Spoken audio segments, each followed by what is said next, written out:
What's up, everybody? Derek Anderson, the DA, and yeah, it's not looking good for the Guardians of the Galaxy Volume 3. Not looking good at all. Despite what this headline on Deadline says, it's going to be ganging up on the Super Mario Brothers with the $250 million global start. Look, Super Mario Brothers came out like, what, a month ago? All right? That thing's been in theaters for over a month, or almost a month. And I mean, it's just still doing gangbuster numbers for a film that's been out that long, okay? And I guarantee you that Guardians of the Galaxy isn't going to come anywhere close to Super Mario Brothers in terms of the box office response and the audience, people going to see it multiple times, okay? I know, again, I told you guys this before. I know somebody that has seen this movie literally 5 times, all right? And that's probably the same across the board for a lot of different people. People are loving Super Mario Brothers. And I think people are going to go catch this Guardians of the Galaxy 3 one time, all right? Handful of people, maybe twice. And that's going to be it, And that's going to severely affect the box office, okay? The box office is not looking hot right now for this thing. You can see on this article from Superhero Hype, Guardians of the Galaxy Volume 3 box office prediction falls below 2, okay? And they're talking about Volume 2, all right? The summer blockbuster season is set to kick off this weekend with the arrival of Guardians 3. However, the box office projection for the opening weekend of Volume 3 is set to fall short of the second film's gross. Variety reports that the third Guardians film is looking to register an opening weekend gross of $120 million domestically. Ouch. Okay, that's not a good number, okay? Everybody was thinking that maybe 130, 135, somewhere in that range would be solid, would be good, okay? But that still would have been below Volume 2's $146 million. And look, you got to start asking questions, Marvel, okay? Kevin Feige, where did this all go wrong, okay? This guy was on top of Cloud 9, just running things, okay? In Hollywood, he was absolutely running the show. Everybody was like praising this dude. And I said the whole time, Kevin Feige is not some sort of a movie genius, okay? This guy got the right people at the right time, and he just got lucky. And that's all it is, okay? He had the right people at the right time, okay? The guy just caught lightning in a bottle, okay? That's basically what the Marvel Cinematic Universe is starting to shape up to be, all right? Because, yeah, it's still going to do great numbers, all right? But it's been diminishing returns ever since Phase 4 started. You guys know what I'm talking about. Every movie, it's just less and less and less and less from the previous film, okay? So, yeah, I don't think this is going to do worse than Ant-Man, obviously. I think Ant-Man was a terrible movie, all right? It wasn't one of their big heavy hitters anyway. And I think it was just a bad movie overall, so it didn't do well. It didn't get the word of mouth it needed. But even with word of mouth, I have a feeling that Guardians is just not going to do very well. And if you consider, right, that if it does this $120 million domestic opener, okay, if that's what the opening weekend turns out to be. Check this out real quick. Box Office Rewind, a history of the Marvel Cinematic Universe, okay, so far, all right? This was published right before Ant-Man 3 came out, all right? And I want y'all to look at something. So Box Office Pro compiled these numbers, right? The MCU by the numbers. This is pre-Quantum Mania release.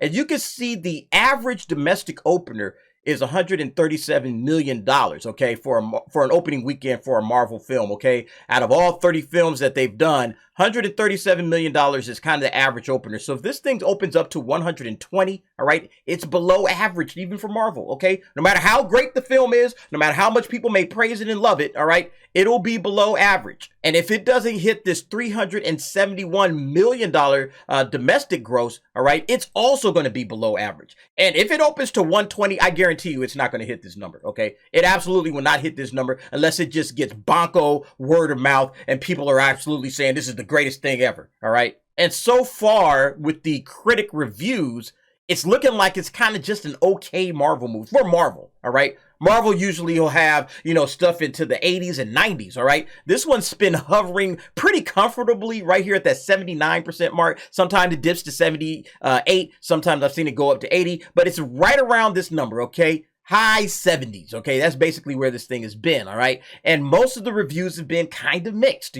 mixed to good, is pretty much what I'm getting out of Guardians of the Galaxy. When more, people start to review it, when the audience, of course, comes into play, that's going to be a very interesting thing to see. Now, I also wanted to point this out. Now, I'm recording this on May 2nd, okay? I'm probably going to drop it tomorrow morning on May 3rd. But this is the May 4, this is the local place where I go and see movies, okay? AMC Delamo 18. And May 4, okay, that's when Guardians is going to officially be available to go and watch, all right? And you can see like the AMC IMAX with the laser, okay, that's almost full, all right? And then later showings, so wide open, all right, 10 p.m.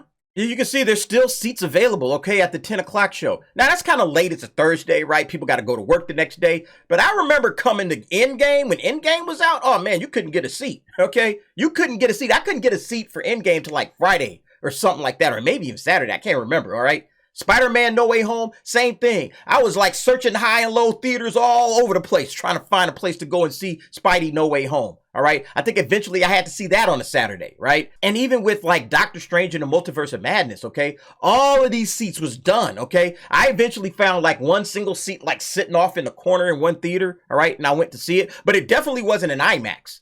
And then the other one people like to go to is this Dolby Cinema. That's almost full, okay? But if you look at just like your regular run-of-the-mill, just regular screens, okay? All of these joints is wide open, man. It's like, yeah, whatever. Go ahead and watch the film, okay? You could probably walk up. You don't have to get a pre-bought ticket or nothing. Like, let's look at this 750 showing. Let's see what's available. Yeah, look at this. Look at this. This theater's wide open, okay? You can go sit anywhere you want to, with the exception of the middle, of course. That's usually the first seats to go. But yeah, this thing is wide open, man. Again, this is Tuesday before the Thursday when this thing drops, okay? Normally, this thing is completely sold out on other previous Marvel movies that I've gone to, okay? With the exception of maybe these seats up here at the top, all right? These joints might have some openings, all right? But all of this stuff, oh yeah, it's all white, okay? Completely sold out. Now, you can just go in here right now. Again, 2 days before it opens to the entire world. These seats are still available. That's very interesting. Again, it's telling me, at least to me, that the interest and the hype and the energy is just not there. Yeah, like even an earlier time, this is like the 6 p.m. showing, okay?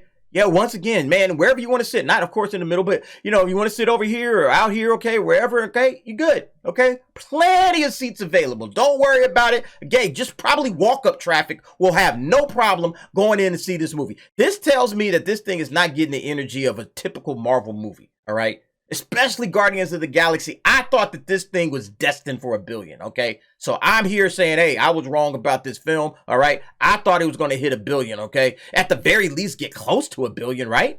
I mean, good God, this is how bad the Marvel Cinematic Universe is coming off to the public right now. And going back to the superhero hype article, it says Volume 3's box office haul could be another case study for superhero fatigue and a telltale sign if audience are growing tired of comic book adaptations. I don't think people are growing tired of comic book adaptations. I think they're growing tired of the Marvel Cinematic Universe, okay? They don't want to say it, okay? They're trying to say, oh, it's just all comic book adaptations. Everybody's just tired of this crap. No, I think it's strictly Marvel, all right? We'll see what happens with The Flash, obviously, all right, with Ezra Miller and all of the issues that are going on there. But again, I don't think it's about superhero fatigue. I think it's about Marvel fatigue. I think it's strictly Marvel. Ant-Man and the Wasp: Quantumania garnered a promising $106 million debut. However, the film dropped 69% in its second weekend, the worst ever for an MCU film. Ant-Man 3 eventually stalled at the global box office, grossing $476 million against a $200 million budget. Then you go to this article on Screen Rant and it says how much Guardians of the Galaxy 3 cost to make and what box office it needs for a success. So we're going to jump right to it. It says the full budget of Guardians of the Galaxy Volume 3 is reported to be about $250 million. That is a lot of money. All right. That is a ton of money. All right. And following general box office rules, twice the budget plus half the budget, okay, just to break even, you're looking at a film that's going to need somewhere in the neighborhood of $650 million, okay, 625 to 650, all right, in order to break even. First Guardians boasted a net budget of 170 million. Guardians of the Galaxy Volume 2 came in only a bit more expensive at 200 million. Though obviously still quite a large investment. The budget for Guardians 3 is also somewhat complex due to the proximity of its production schedule with the Guardians of the Galaxy Holiday Special. Yeah, basically they shot them together, okay? So it's kind of hard to say, okay, if they shot both of these together and that entire project came out to $250 million, how much of this do you put towards the Holiday Special? How much of that 250 do you put towards the movie, okay? Do you split the baby? How do you figure it out? All right. I don't know. It just comes out to $250 to me. So in order to pay for this thing, because that thing just went to Disney Plus, there's no way you can generate box office results off of something that went to Disney Plus. All right. So basically, this film, in my opinion, needs to do about $650 million in order to break even. Hands down. It needs to do about 650 to break even, and then anything over that will be gravy. If it only starts at $120 million, I think it's going to be hard pressed to get to that 650. That's just, again, my opinion. We'll see what happens with the word of mouth of this film. If anybody's even going to check it out, all right? If this starts to clean itself up before Thursday, okay? Because if this thing is just getting like random walk-up traffic and to fill in these empty seats, there's probably going to be a lot of empty seats in theaters, in my opinion, when you go to watch Guardians, okay? You guys let me know in the comments what you think about it. But yeah, I think Guardians is in kind of trouble, okay? And that just, again, tells you everything you need to know right now about the Marvel Cinematic Universe and what's going on with that. But you guys let me know what you think in the comments below. And thanks for watching. See you next time.